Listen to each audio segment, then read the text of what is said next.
Hello, creative people. Welcome to Creative Conversations. My name is Hollis Citron, and we are so happy that you have chosen to spend your time with us. I am owner and founder of I Am Creative and Express Yourself Publishing, and I am on a mission to expand the definition of creativity beyond a pencil and a paintbrush and to empower people, especially adults, to own their voices and talents that come in so many different forms. This space was created to talk to people with all different kinds of jobs, hobbies, and interests, and to have conversations about experiences and perspectives, all centered around three questions. How do you define creativity? How do you incorporate it into your life? And why do you think it's important? Then we have a free-flowing conversation and we see where it goes. So I have had the opportunity to speak to so many. I've spoken to musicians, comedians, doctor, lawyer, wrestlers, Reiki masters, and entrepreneurs as young as 13. And these conversations explore the reality that creativity is not cute, it is necessary. People have defined creativity as that magic spark, how we show up in our life, imagination, basically all that we are and want to be, do, or have. So I believe from my heart that sharing these stories gives one the ability to expand their thinking, open themselves up for more self-expression, to feel more empowered, connected, and dare I say, happy. So my inspiring guest for today is Cathlyn Melvin. She is a messaging expert whose insight has been featured via TEDx, Thrive Global, Fempreneur Online, and much more media, the Writing Cooperative and other outlets.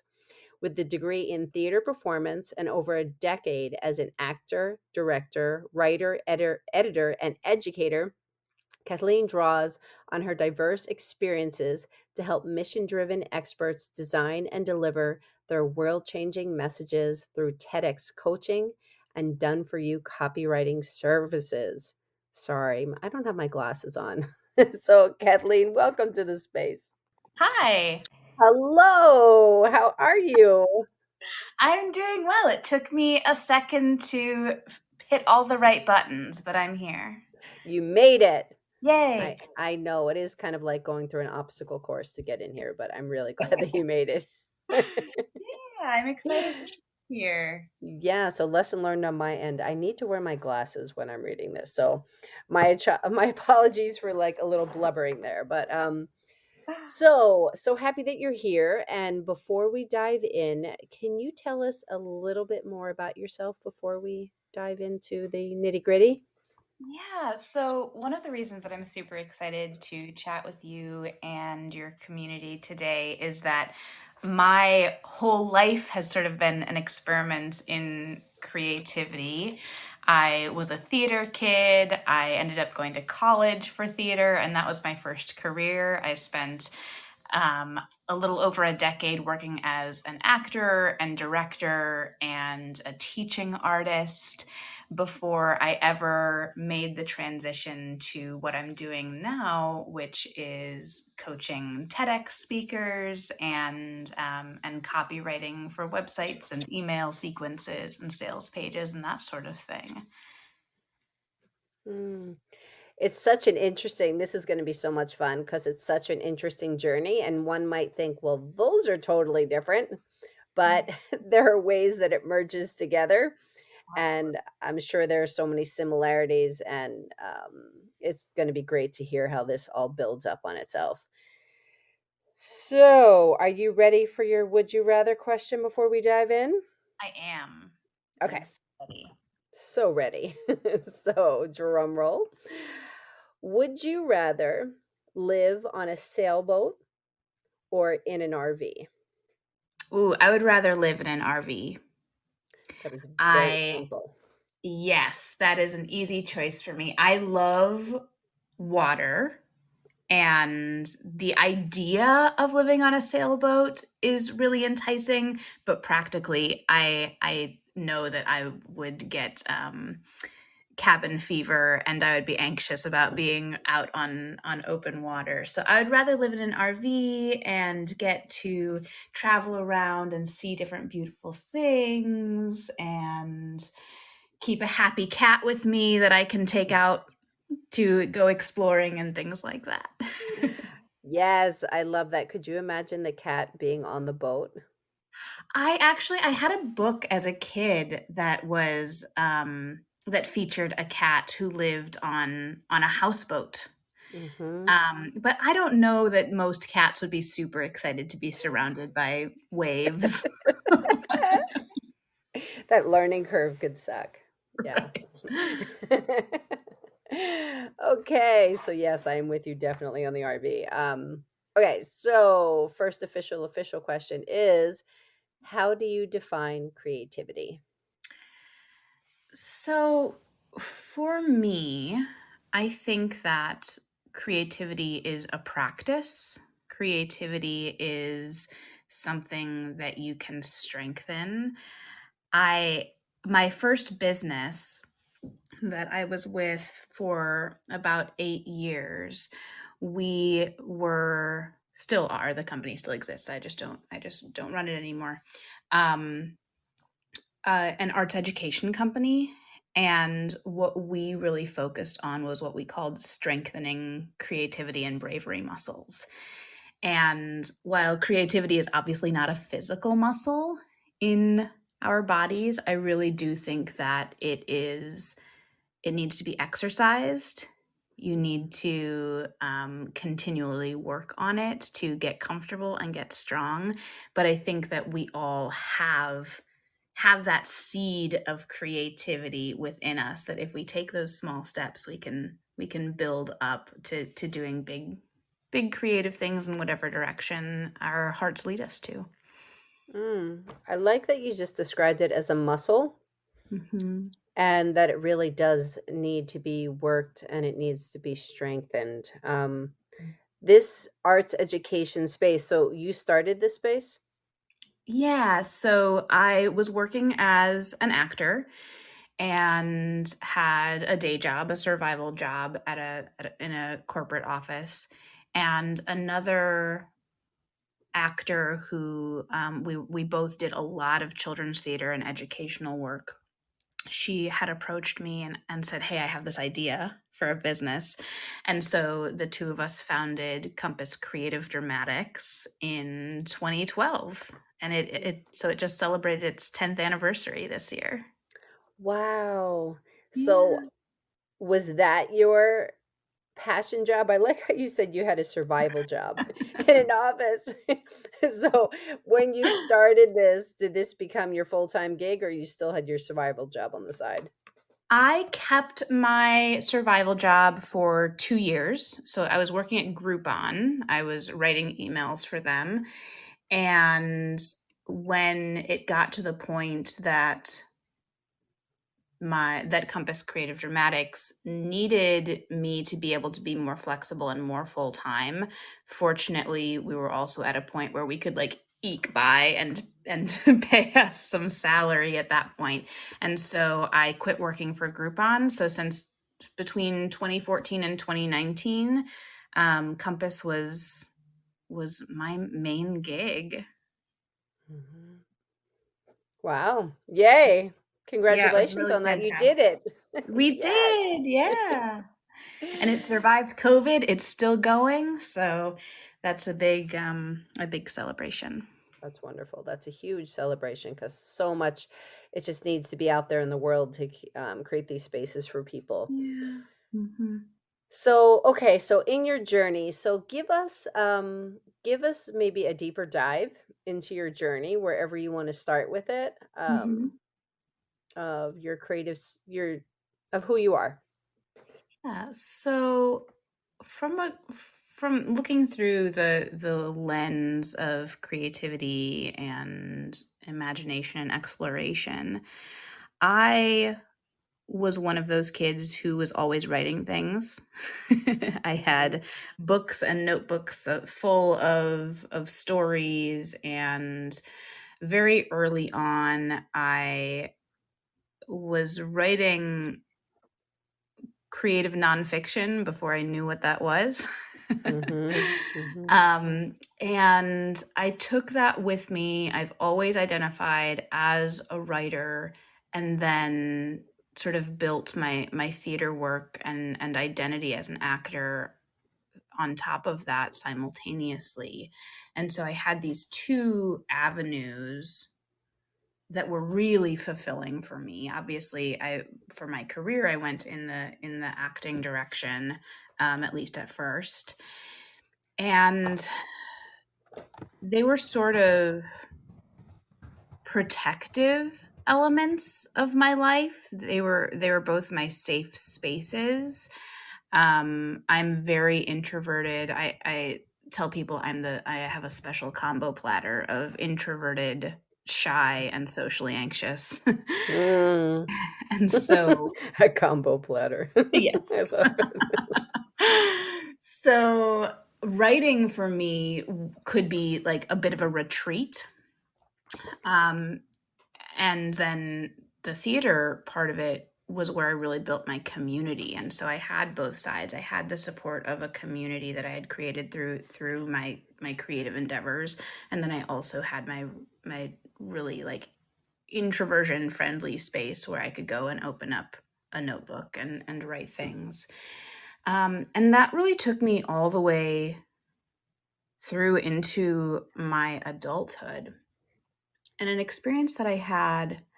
So when I decided it was time to leave the theater industry, I had been running this arts ed company, and through that I had been doing a lot of copywriting. I had, been creating content for our website and our emails and all sorts of things.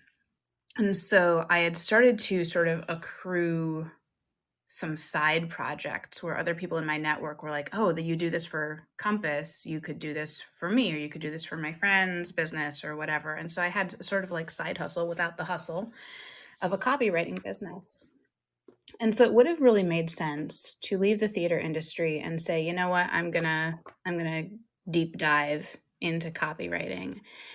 And instead, for a lot of reasons that made sense at the time, I decided to go to law school. Mm. And I got into law school. I got a full ride scholarship to a really great school, moved across the country. And I thought, I have this side gig of copywriting that'll bring in some money and it'll also be a creative outlet for me. And I thought that Yeah. sounds great. Mm-hmm. And then I started school and everything, like everything turned into school. I was waking up at 5 or 5:30 in the morning reading case books until classes started, going to class, and then coming home and reading until I just dropped into my bed at the end of the night. And so I wasn't doing anything creative. Mm-hmm. And that really affected me in a big way. And so that was a large part of my decision to eventually drop out of law school. Was I did not have the autonomy, I did not have the agency to do what I needed to do to take care of myself. And a big part of that was having some creative exercise in my life. And so when I did make that decision to drop out 7 months in, I did not stay long in law school. I took my knowledge that I had amassed about copywriting and I said, okay, this is the time. I'm going to do this full time. And so that was about a year and a half ago, early 2021. When I said I'm gonna do this full time. This is gonna be my thing. And it was the best decision I possibly could have made. I went from a world in which I was doing no writing and no like self-expression to a world in which I was writing every single day. And I was not only writing for myself, but I was also helping my clients, helping other people express themselves. Mm-hmm. And that is just so rewarding and fulfilling for me. And so now I do that both through my copywriting work and then also as in my work as a TEDx coach, helping people get whatever that idea, that message is that's on their heart, helping them get that out into the world and into the minds of the people who are really needing to hear it and can be impacted by it. Yes, so much. We're going to do a deeper dive into that because I know the world of TEDx speaking and all of that is just a very interesting one that I have many questions on. But I do want to ask you what you mentioned earlier. You hear different theories on this, but I'd like to hear it from you. In you mentioning introversion and how this is so strong within you. So introversion and theater, like there. So what drew you to theater? I I did my first play when I was 9 at school, and then went into doing community theater a couple years after that. And so I don't know that it was so much being drawn to it at that point in my life as being invited to do it. I had always been very musical. I had always been loved to sing. I had always loved to pretend and tell stories, and so it just made sense when the opportunity arose to audition and participate. I think that it really, at that point in my like preteen years, I didn't know the word introvert, much Right. less identify that way. But I think that a lot of people have that same sort of question when one of the first things that people generally learn about me in a professional setting is that I was an actor for a long time. And then they learn that I am introverted and they go, how does that work?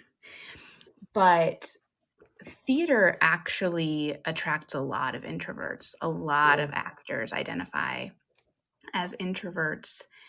And for me, part of that is when I am performing a role, when I step on stage, Cathlyn doesn't exist. Right. The audience is not aware of Cathlyn at all, if you're doing it well. Right.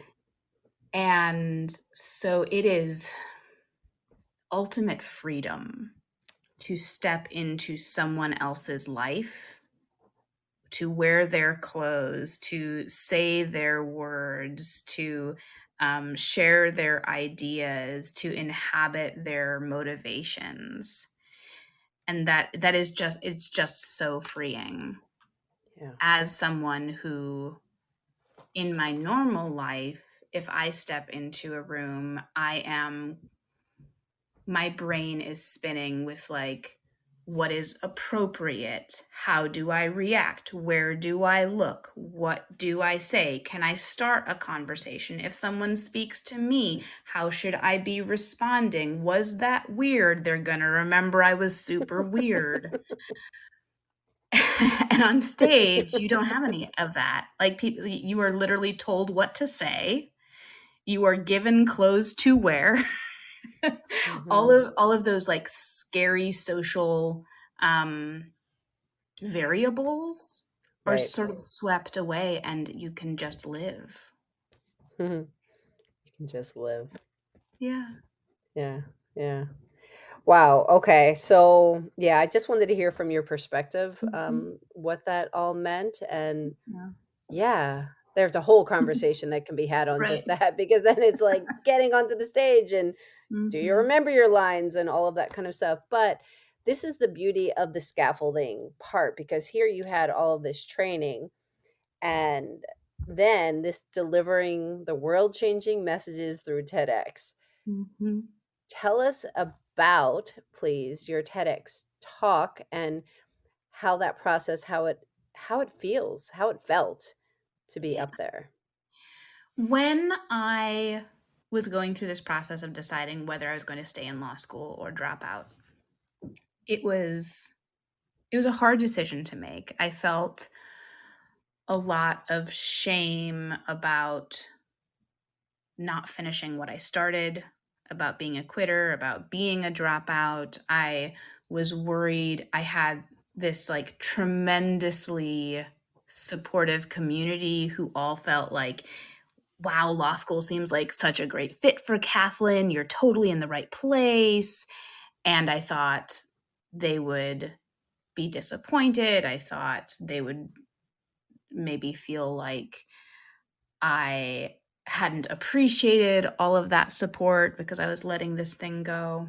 Mm, And so I was sort of fighting through all of that mindset stuff. And that's really what inspired my TEDx talk. My TEDx talk is called The Brave Leap Sideways.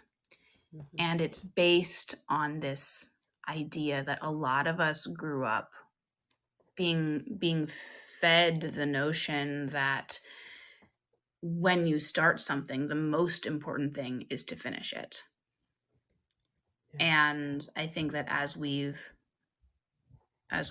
developed culturally over the last couple of decades, we've come to realize that that's not always the most healthy thing, and that you can sometimes do more damage to yourself and to other people by trying to stick things out. But we get on these sort of life treadmills, whether that's our career or our educational path or relationships that we're in, and the treadmill is going and going and going, and we don't see an off button. So we're like, we just have to stick around. We just have to stay here racing for our lives. And so, where the Brave Leap Sideways comes in is the idea that there's always a way to get off the treadmill.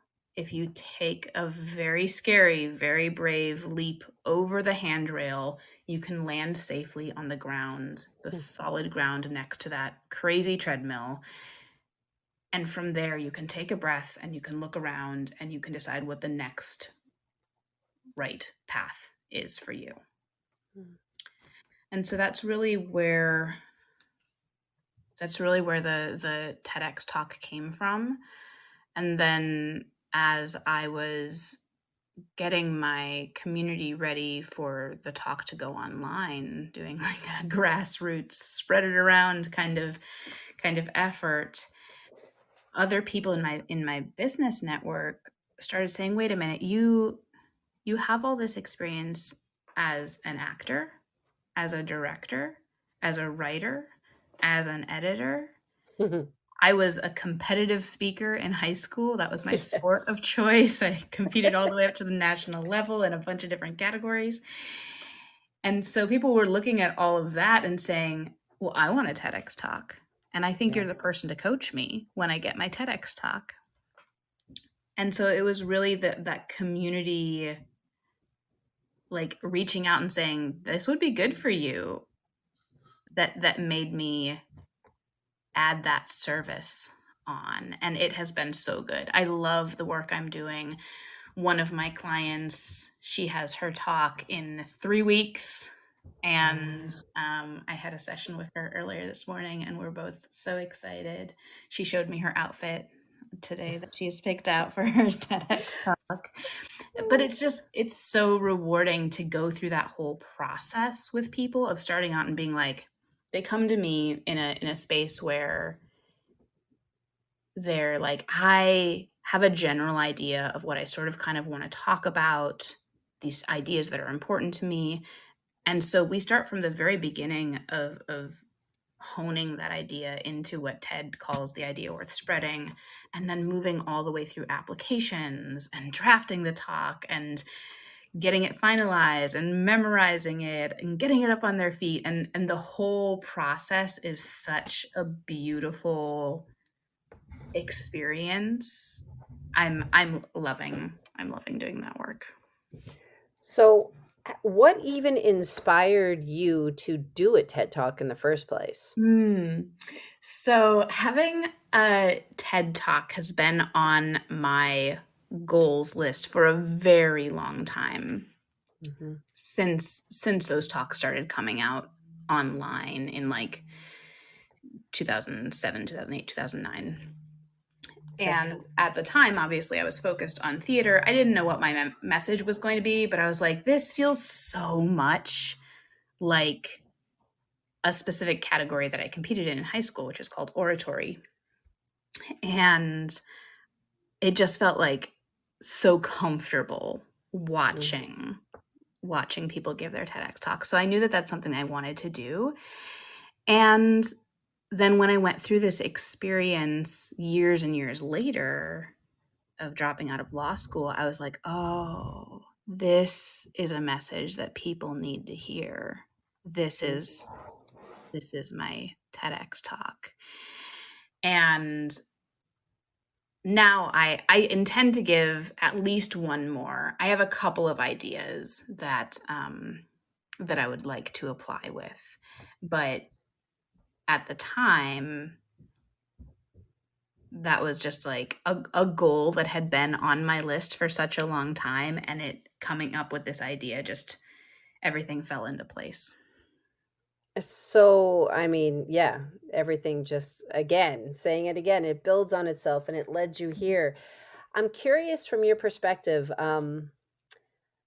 I mean, this all felt so natural to you, Mhm. being a competitive speaker, being a theater Mhm. person.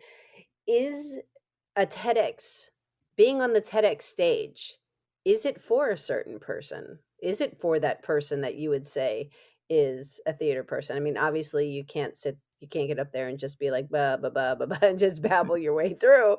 I know there's a long process in it of training and memorizing your script and everything, but Yeah. I don't know. I guess, do you see this being for a certain person? One of the really beautiful things about TEDx is, so TED started, the reason it's called TED is because originally it focused on technology, entertainment, and design. Mm, Those were the categories that people could come speak on. And that changed fairly swiftly. And now we have scientists and philosophers and business people and musicians and all sorts of people coming together, bringing their own perspectives and their own ideas into this one arena. And I think that that is just so lovely, so beautiful. yeah. And so I would say that it doesn't matter what your background is. What most matters is that you have a message that you think people need to hear. That said, it's not for everybody. Like if you are a person who it just sounds miserable and you're worried you're going to break out in hives getting on stage and talking in front of people, do not force yourself. You don't need to force yourself to do a TEDx talk. There are so many ways to become visible and become credible. I think TEDx is a really wonderful way to do that. But I want the experience to be a joyful one for Yes. my clients. That is really important to me. And so that sort of drives the way that I have um, designed my program and the way that I lead people through it. I think that TEDx can be for most people. I believe that we all somewhere inside us, even if we're not aware of what it is yet, as was my case, even if we're not aware of that, somewhere inside us there's a message that Mhm. can help guide us and can help guide other people if we share it. And so if there is a spark of that would be fun, or that would be hard and a good challenge for me, or that is a hurdle of bravery that would be really good for me to leap. If you have any of those little urges inside of you, I think TEDx is probably for you, and I encourage you to explore that. I love that. If it's hard and a good challenge. Mhm. Yeah, because you're pushing your boundaries, you're challenging yourself, you're expanding, you're growing, which is what this is all about, Mhm. these opportunities. How long generally is your coaching, the length of the coaching session? Is it like a 6-month process? Is it, ho how does it So work? it's a little bit of an awkward time length because the way my program is developed, I have 2 phases.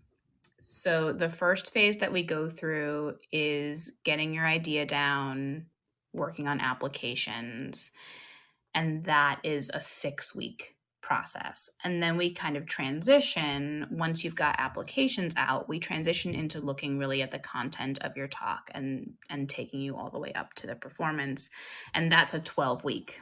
So it's in total 18 weeks. Mhm. Mhm. Mhm. So it's not an even number of months, but it's the right amount of time. Yeah, you figured it out. Mhm. You have it down to a science, I think so. and people need to be totally off book for this. Yes. Yes. You don't carry notes with you.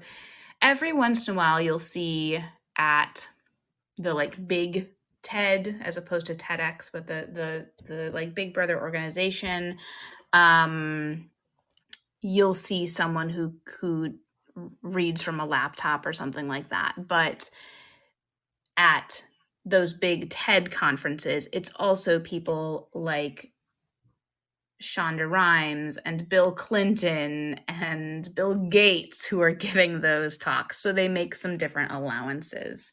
Mm. In at TEDx, for like 99.9% of the time, you won't have note cards or a script in front of you. It'll be entirely memorized. What's the difference between TED and TEDx? I know TED is is the bigger space, but what does the X stand for? So, what the X means is that the event is independently organized. Oh, So, TED gives some guidelines. For instance, talks cannot be longer than 18 minutes. mhm, And there are some, like, content guidelines where you have to make sure that you're not talking about pseudoscience or other things that can't be supported, which is really to protect their brand and the messages of all the other speakers. mhm, But for the most part, with TEDx, any the organizers can sort of play with the setup. So every TEDx event has its own energy, its own process. The applications are all different, mhm. and so it's really about that. That X is really saying we're local, we're a community based organization, and our TEDx community here in this town is going to be different than the one 2 hours away. Gotcha. Cool. I was always wondering that. Thank you for that. Yeah.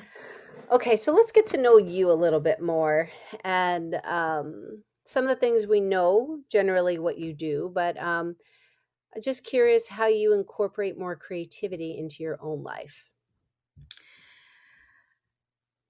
One of the one of the blessings of the work that I do is that it is inherently creative, and so my work life, my business life tends to be very creative. I will take in my business, I will take on more sort of broad creative activities than some other business owners will because I enjoy them, like creating graphics and creating slides and those sorts of things. I tend to have an artistic eye, so I can make things pretty. I am in no way, though, a professional graphic designer or Hmm. thing like that, but that's a way that even though it's not necessarily the most efficient thing for my business, it's an activity that I enjoy, and so Hmm. I take that on. And then even beyond my work life, I have a friend group who, when I moved away from Chicago, um, because it was during during quarantine, we sort of set up a habit of doing online readings of plays. Uh-huh. And so even though I don't work professionally as an actor anymore, I still get to every once in a while hop on Zoom and read a role with a bunch of other actors, most of them who are working actors still. Mm. And that's a really fantastic, um, not just creative exercise, but also like reminder of community, which goes back to why I stuck with doing theater in the first place. Mhm. So that's something that I reach for too. And then a little bit of a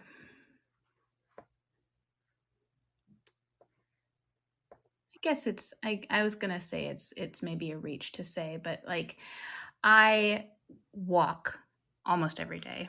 It's not a And reach. what This is good. Yeah. Yeah, and one of the things that I like to do and why I enjoy going out and walking is because I am just always noticing little pieces of beauty, Mhm. whether that is like an interesting bug or a pattern on the sidewalk or a flower that strikes my eye. And so I think that even just like experiencing those things Yeah. is it like feels like it hits the same part of my brain. Mhm. Um, and then I also my if you ever saw my personal Instagram, it is just flowers and small creatures that I find. It's a nature account, an urban nature account.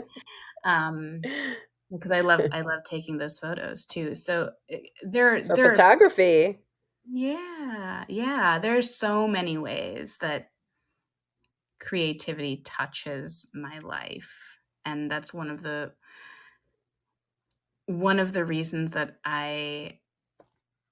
I feel so good about where I have found myself, professionally, because it allows me the flexibility to do these other things on my own time and just experience beauty in all sorts of different ways throughout my day.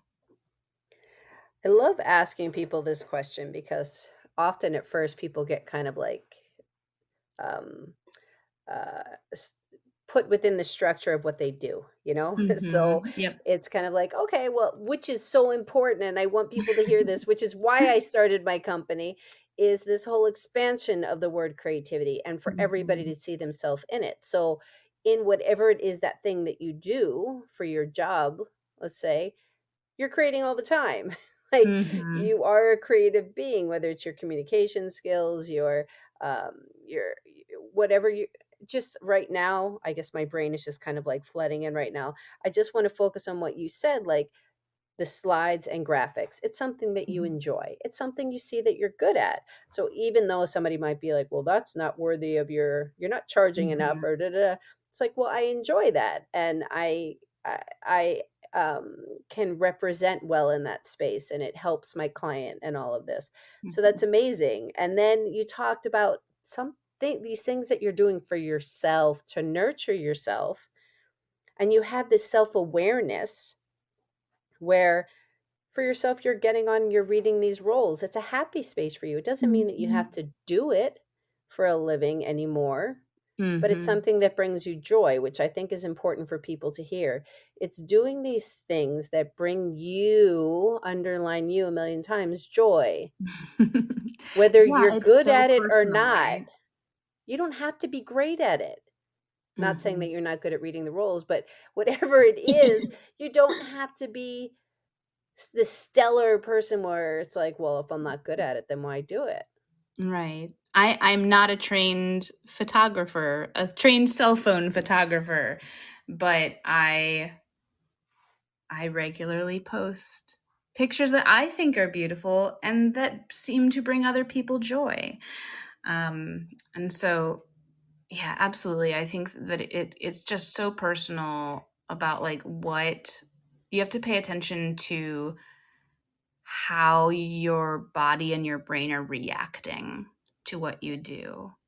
Is this something that is soul building? Mhm. Is this something that feels freeing or seems to be releasing something out of me?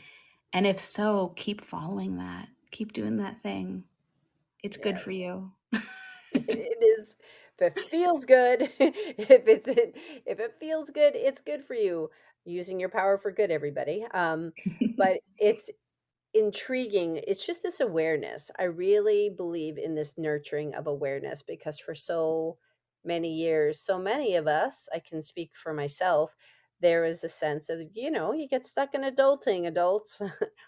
Of Mhm. responsibility. Well, I got my family, I got myself I have to take care of, I have the mortgage to pay, I have the rent to pay, I have to put food on the table, I have pets, I have all this responsibility, which yes, it is there. But if you are just on the treadmill of life, as you say, and just stay on the treadmill and it's speeding up and you're just running faster, and you're like, how the hell do I get off of this thing? I'm exhausted.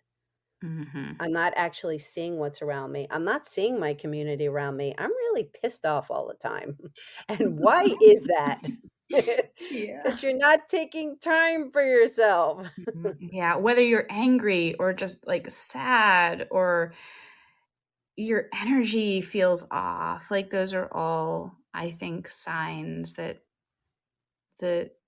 your inherent creativity needs to be exercised. Because, like you said before, I think we all have it. We're all born creative creatures. We're creators. And when we, like, tamp that down, it's not good for us. No. It's like quieting that voice. It's like, shh, shh. Nobody needs to hear that you enjoy that. Mhm. You don't need to actually take time for belly dancing, even Mm. though that would be fun. You know you can't move, you're a spaz. It's like that inner voice at times is not very nice. Mhm. Yeah, it can be downright mean. So mean. So, do you have I like to ask people this question. Do you have any kind of morning routine? Oh, sometimes. Mhm. When I am at my healthiest, when I am feeling my best, it usually aligns with a time when I am careful about my time. Um, there have been times when my morning routine is as simple as, like, make your bed and go drink tea on the balcony. And times when my morning routine is like a 4-hour practice that it includes working out and reading and journaling and all sorts of things. Right now in my life, I am not at a place where I have a solid morning routine, Mhm. but it does happen sometimes. Well, I think I like asking people because I like the honesty and the different answers and the variation of people to understand that a morning routine doesn't need to be a 4-hour thing. Mhm. It could be just that acknowledgement of, "Yay, I'm awake. Mhm. Another day." I get to actually breathe air into my lungs and put my feet on the ground. Mhm. Um, it could be that quick acknowledgement and then take some breaths, go do your thing, brush your teeth, whatever your routine is in that and your order of things, switching the order up, having that drink that makes you feel good. Somebody once told me, she's like, I don't really have much of a morning routine, but I do get up. I put on the music. She puts on jazz music, makes her drink in the morning, and then opens the door at 6 a.m. to let her dogs out in the backyard.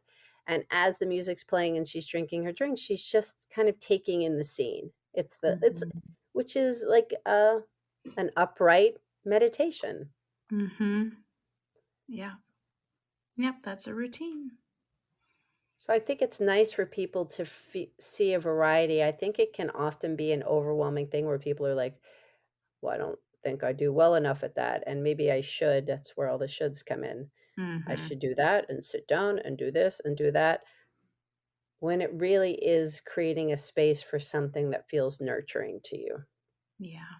Yep, it's again, it's such a personal thing. And to your point earlier about like adult responsibilities, that can be so hard for parents who are taking care of kids in the morning or and any number of like other responsibilities Yeah. that feel like, oh, I don't have the time. My coffee is always cold by the time I get to it. Um, but if you can work it out so that you have something reliable for yourself most mornings, I do think that that is a very healthy thing. I find it healthy for me when I'm able to do that for myself. Looking back on it with hindsight, I see that because having 2 children, which grateful they are, not gratefully, but yes, they are wonderful humans that I love very much, but they're 19 and 22, so we're past that stage of having to wake them up in the morning, um, but looking back on it, I wish I had for myself more mindset, um, the word training is coming to my head, but more mindset awareness Mhm. at that time, because I would be getting ready for work. It would be the normal arguing in the morning. The my daughter would be every day, it would be like, "Well, they've done studies to show that kids shouldn't go to school so early." I'm like, "Are we freaking gonna have this conversation every day?" I mean, she's right. Like, seriously, I'm like, "I totally agree with you. I am 100% on board, but are we gonna However, do this this is every also day?" the situation This is that was the situation yesterday and will be the situation tomorrow. it's not changing today. So, Write um your senator, dear daughter. so it was always that, but I'd wished actually I was in that mindset of more calm, to be able to create more of that for myself and not press snooze so much, which would Mhm. then be kind of like a domino effect, uh, on everything. And actually, what's interesting too is the kids still kind of laugh about it. When it was Friday, I would kind of wake them up. I'd go into their rooms and say, "It's Friday, Friday, gotta get down on Friday." They'd be like, "Shut up." And then I'd pull the covers off of them This because that morning. was usually the fifth time that I'd go in, Oh, yeah. was where the singing would ensue. My older sister used to wait there. I'm one of 4 girls, and we're sort Okay. of in 2 pairs, so we have older sisters, and one of them would come wake us up by turning the light on, pulling the blankets off, and I don't remember what she had a couple different songs that she used to sing. One of them was the, like, good morning," but she had a couple of others too. So, I identify with your children in this story. It's so funny because it is so annoying when you go Mhm. from this slumber to this noise and this Oh kind my of goodness, yes. yes, yes, so much. But as a parent, speaking of that, it really is. Parents, take the time to really for you when you can. Really breathe. Give yourself have like water next to your bed or something so you can hydrate. It's these Mhm. little things of incorporating self-care so you can show up and be like, oh, I wasn't neglected this morning. It wasn't just rush, rush, rush, rush. Yeah. I existed. Mm, yeah. Mm. Yeah. Whew. Okay. So thank you for sharing all of that. Yeah. Thank you for So, asking these questions. yeah. So, as we're getting to the top of the hour, the third and final question is kind of repetitive, but it's kind of like putting the little bow on the box, which is, why do you think creativity is important? I think it goes back to, like, the essential elements of health. Like, holistically, a healthy life Mm. includes, I think, Uh-huh. some creative exercise. I think that like I said earlier, we're born with creativity, and I don't think we're supposed to lose it. No. I think we're supposed to nurture that. And if Maslow redid his hierarchy today, maybe creativity would be part of that. Yes. I love that. A healthy life includes, could be like blank, Mm-hmm. Yep. that healthy exercise for you. Mm-hmm. Cathlyn, can you please tell everybody how they can connect with you? Yeah, so you can find me on LinkedIn and Facebook under my name, Cathlyn Melvin. And if you are interested in the work that I do with TEDx, I have a Q&A coming up where you can come ask your questions, and I help demystify that process, and that'll be happening on October 4th. So you can reach out to me for details on that.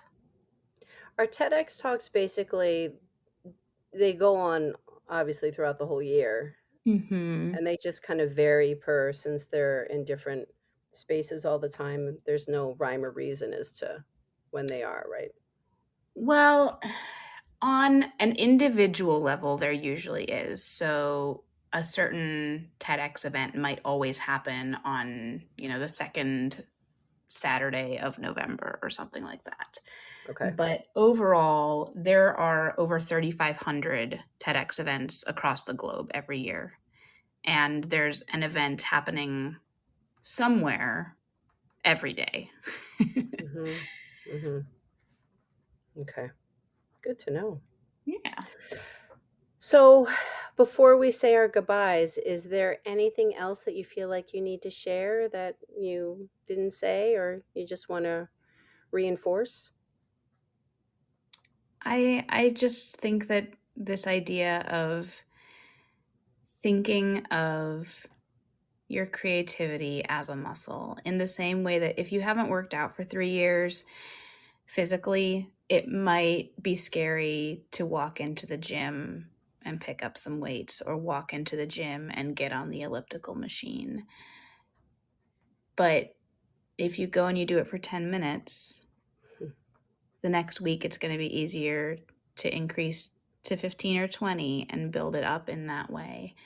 And I want people to think about their creativity in that way. Maybe you have little kids at home and you play pretend with them, or you put on a puppet show with them, or something that's in your home, low stakes, that you can then build on. Maybe you go to a paint and wine night after that, and you can just stretch your creativity muscles in whatever way is going to feel like an experience of growth, but a very natural one for you.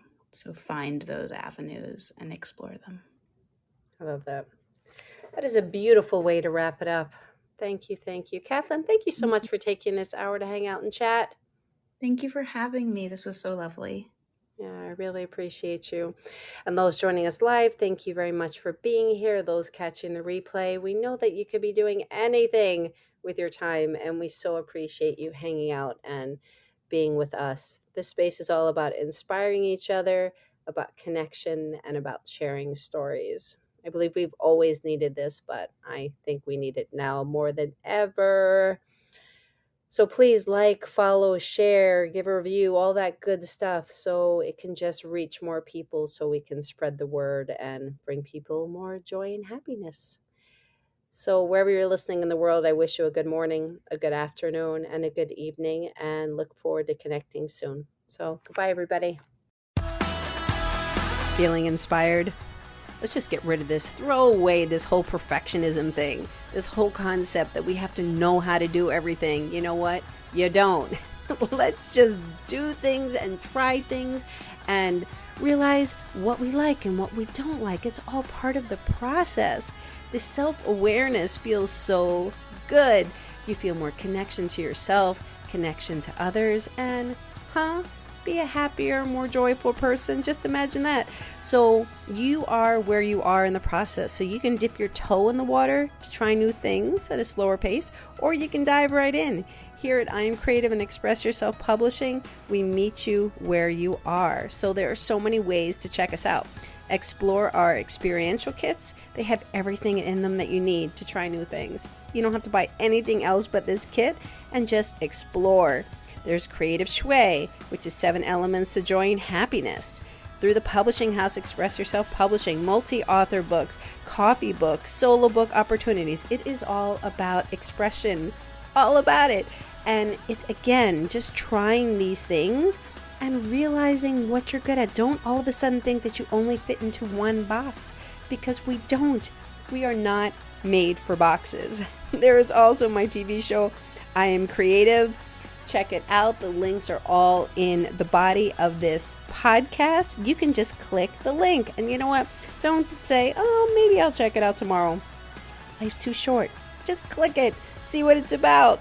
There is honestly no judgment. It's all about exploring the possibilities, expressing yourself, and expanding your thinking. I will give you the website, which is iamcreativephilly.com. So I Am Creative Philly, PHILLY.com.